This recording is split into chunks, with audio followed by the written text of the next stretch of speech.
बौद्ध तो आहे ज्याला अशा मार्गाची साथ मिळाली आहे जिथे प्रश्न विचारण्याचं स्वातंत्र्य आहे आणि तर्क लावण्याची मुभा आहे.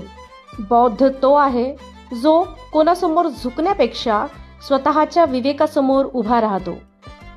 इतर कोणत्याही धर्माचा तो द्वेष करत नाही, कारण द्वेष करणं म्हणजे स्वतःच्या मनाला विष पाजण्यासारखं आहे. बौद्ध तो आहे जो स्वतःचा प्रकाश स्वतःच होतो, कोणत्याही चमत्कारावर विसंबून राहण्यापेक्षा स्वतःच्या प्रयत्नांवर विश्वास ठेवतो.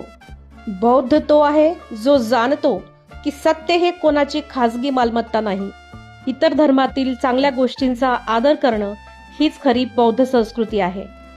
बुद्धांनी सांगितलं, दुसऱ्याची निंदा करून स्वतःचा धर्म मोठा होत नाही. त्यामुळे मी कोणाच्याही विरोधात नाही, मी फक्त माणुसकीच्या आणि विज्ञानाच्या बाजूने आहे.